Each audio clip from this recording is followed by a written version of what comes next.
फैज साहब कहाँ तुमने कारी फैज? तो ये हमारे एकेडमिक कोऑर्डिनेटर का टेबल है जो बाकी सब्जेक्ट्स के लिए, ये इस्लामी तालीमात कोऑर्डिनेटर, इस्लामिक स्टडीज़, ये तरबिया कोऑर्डिनेटर। हमने नहीं कहा कि तीनों अलग अलग कमरे में, तीनों एक कमरे में, इस्लामिक स्टडीज़ कोऑर्डिनेटर, तरबिया कोऑर्डिनेटर और बाकी एकेडमिक कोऑर्डिनेटर, तीनों एक कमरे में ही थे। तो कारी साहब थोड़ा सा दिखाते हैं, कारी साहब आप बता से बेहतर होता कि कारी साहब की जिम्मेदारी में क्या क्या चीज़ें हैं तरबियत के ताल्लुक से। कुछ चीज़ें रोज़ाना करनी चाहिए जी।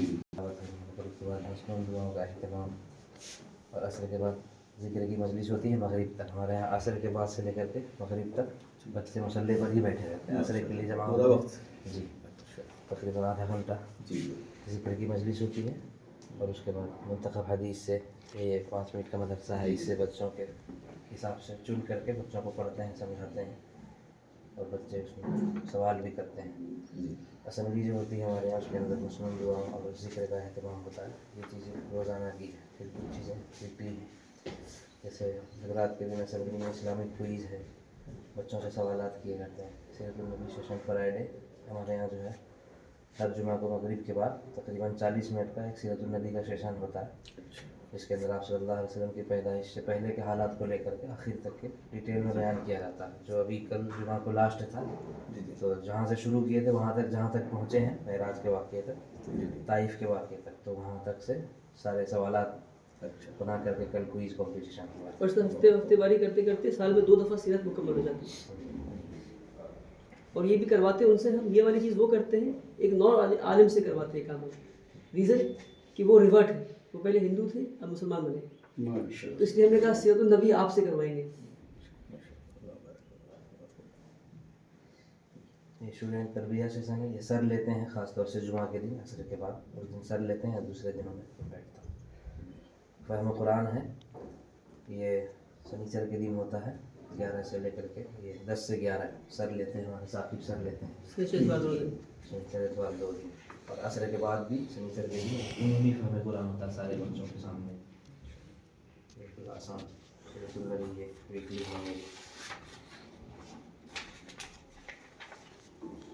ये मंथली सलाह वर्कशॉप ये महीने में एक बार इंशाल्लाह होना है। बच्चों को पूरी नमाज का जायज़ा लेकर कुछ मोटी मोटी बातें और मसले मसाइल पर बात होती है इस पर। ये चाँद देखने का अहतमाम होता है और उस पर बच्चों को दुआ पढ़ाई जाती है। मंथली फिर कुछ चीज़ें वीकली हैं, जैसे ये जुमा के दिन का ऐलान होता है। जुमा के दिन मगरिब के बाद ही माइक लेकर मैं खड़ा रहता हूँ, बच्चों से ऐलान करता हूँ कि अल्हम्दुलिल्लाह जुमा का मुबारक दिन फिर शुरू हो गया। वो भी अंदाज़ जो है वो प्रॉपर अंदाज़ है। वो अगर उस अंदाज़ से थोड़ा भी सर हटते हैं तो फिर सर को बुलाता हूँ, कैसे थोड़ा सा अंदाज़ और बेहतर हो सकता था आज। इस तरह का अंदाज़ होता है कि सारे बच्चे फिर उस ऐलान को सुनने के बाद अल्हम्दुलिल्लाह कहते हैं, और फिर बताया जाता है कि जुमा की सुन्नतें ही है, हम इस दिन को कैसे फ़ायदे में लाएँ। जुमा रिवीजन और सुन्ना और जुमा, ये जुमा की सारी सुन्नतें उस वक्त हर जुमेरात को ये बतलाई जाती है मगरिब के फ़ौरन बाद। फिर तहज्जुद सलाह रिमाइंडर, तहज्जुद के वक्त का ऐलान किया जाता है जुमा के दिन। क्लास 4 से लेकर के NIS 8 पूरे बच्चे जो है बच्चियाँ तहज्जुद का एहतमाम करती हैं जुमा के दिन। तो ये वक्त बतला दिया जाता है कि इतने बजे आए और आधा घंटा तहज्जुद में बैठेंगे, फिर अज़ान होगी और अव्वल वक्त थोड़ा सा आराम कर लेते हैं। उस दिन सूरतुल कहफ पढ़ाई जाती है 10 आयतें। और जुमा के दिन स्पेशल असम्बली होता है, जैसे सूरह कहफ की उसके अंदर तिलावत है, दुरूद इब्राहिम का अहतमाम है और नात का अहतमाम होता है। जुमा खुतबा टॉपिक सिलेक्शन, जो हमारे यहाँ तकरीबन 10 उलमा हैं, तो वो हर हफ्ते उनकी बारी होती है एक के बाद दीगरे, तो उनके लिए खुतबे का टॉपिक जो है सिलेक्शन किया जाता है कि इस टॉपिक की अभी ज़रूरत है। जैसे नमाज की अहमियत, जैसे भी रमज़ान आ रहा है तो कई हफ्तों से रमज़ान की अहमियत खुतबा अप्रूव होता है और फिर खुतबा दी जाता है, और फिर नमाज के बाद इमाम साहब सलाम फेरने के बाद जो है उस अरबी में दिए गए खुतबे की तशरीह करते हैं, बच्चों से कहते हैं। और उसका भी ख़ास एक तरीका है जिसकी पूरी SOP बनी है, 7 पॉइंटर्स दिखा नहीं जरा खुतबे की तशरीह किस तरह होनी है, किस तरह से करना है। हमारे सर का जो मिजाज है कि जो एक मुकर्रीर हजरात होते हैं, लंबी जोड़ी और जो शाना तकरीर, तफसीली तकरीर, तो उससे बच्चों को बात समझ में आ जाए, तो उसके लिए सर ने SOP बनाया हुआ है। और इससे हटते हैं तो फ़ौरन बुला के पूछते हैं कि बताइए ये वाला 3 नंबर पॉइंट आपने किया या नहीं किया, ये 7 नंबर पॉइंट किया कि नहीं किया आपने, ऐसा तो कहते नहीं इसमें तो कमी हो गई। सारे उलमा को बैठा के पूछते हैं बताइए आज क्या कमी रही खुतबे की तशरीह में। इसका खुलासा गोया कि जी खुलासा तो बताना, पर किस तरह बताना है वो तरीक़ेकार यहाँ लिखा हो। मसलन बच्चे के जहन में आया कि अरबी का ये वर्ड आया था, तो जो खुद तफसील उसके बाद जो तशरीह होगी वो कहेंगे अभी जो अरबी मैंने ये कहा था उसका मतलब ये है, तो बच्चे इससे अरबी का शौक भी कुछ इस तरह से मतलब इस तरह बताना है। खुतबे में आज 4 हिस्से थे, जी मैंने पहले ये बात की, कुरान की आयत पढ़ी ये वाली, इसका मतलब ये था, फिर मैंने ये हदीस पढ़ी इसका मतलब ये था, मैंने तक़वे की ये बात की इसका मतलब ये था, फिर मैंने ये दुआ मांगा अल्लाह से।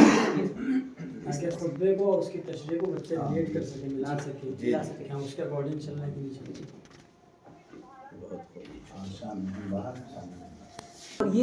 और ये चीज़ हम पिछले 3 साल से कर रहे हैं। रजब की पहली तारीख की चांद देखकर दुआ पढ़ना शुरू करते हैं। और रमज़ान वर्कशॉप है जो अभी हमारे 12 तारीख को होने वाला है इंशाअल्लाह। ये भी साल में एक बार डेली तहज्जुद है, रमज़ान में बच्चे सारे बच्चे रोज़ाना तहज्जुद पढ़ते हैं।